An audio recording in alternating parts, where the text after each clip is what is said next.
With a speech entitled Betrayal, please welcome Lissy Corfield.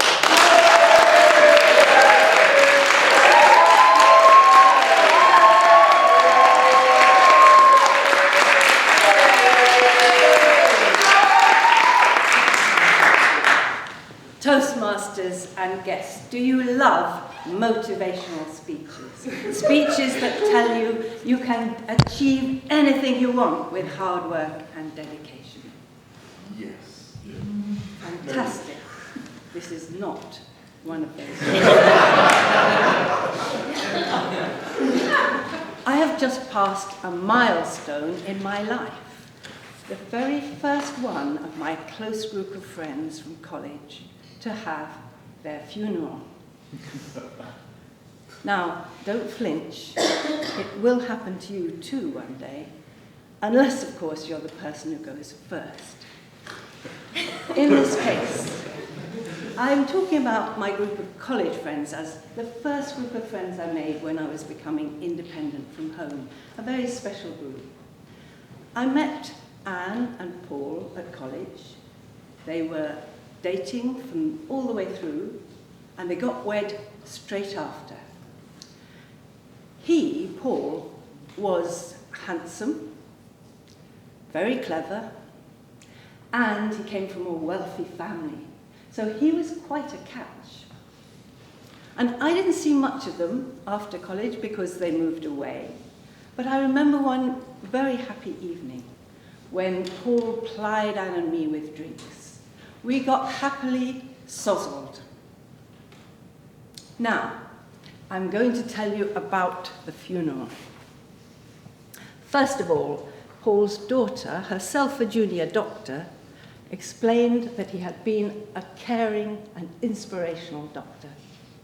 Then his son told us about his wild enthusiasm for amateur sports.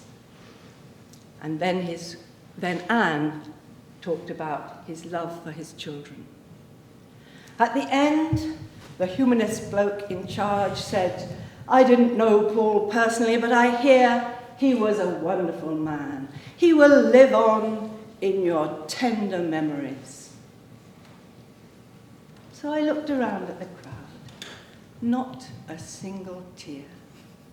It was as if emotion was frozen up inside. So let me tell you some of the things that didn't come out in the funeral. Paul and Anne's marriage met a bit of a setback quite soon when he ran off with one of her best friends. Now, the friend rang Anne and said, "I can't help it, it's true love." But it wasn't, and he came back quite soon. They patched things up, they had 2 children, and his career as a doctor really blossomed. Until we all heard about this through the national newspapers. Shock horror, married doctor has affair with patient. He was struck off, only temporarily, and Anne and he agreed divorce. Now, he made the best of things. He married the patient. They settled down. His career, he re-established himself as a doctor, and the children visited, and they said, "Wife number 2 is a lovely woman. She's sorry for what happened, but she couldn't help it because they found true love." Until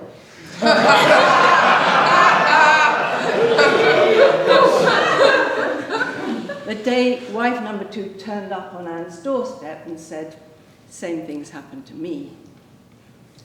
Now, after that, things deteriorated.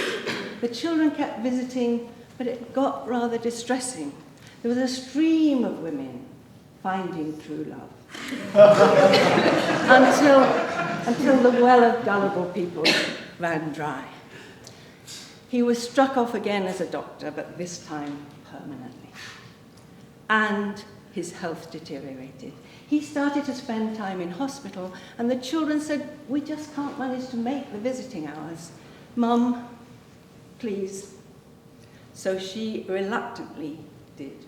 She visited him, so she could sit by his bedside and hear him tell her. He now realized she was his true love. Like a grotesque caricature of the love that she'd once trusted.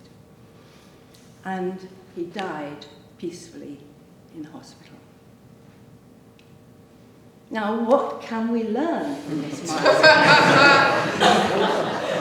Well, there's clearly a message there. If you have plenty and you give it dedication and hard work, you can squander everything and end up with nothing. That's probably not the motivational message. Let me tell you about Anne. She wanted to be a happy doctor's wife, but she couldn't have that. So she took up the law. Why not? And she did brilliantly. So if you make the right choices, you can achieve much. But don't pretend ever that you can get what you want. Your life and everyone else's life is dependent on the world around you and the choices that other people make, as well as your own choices. So now, I will add on one small detail about Paul's life. That evening that we spent together was a one-off for me, maybe a one-off. But getting sozzled was a constant life choice for Paul. He gave his constant love and loyalty to the bottle.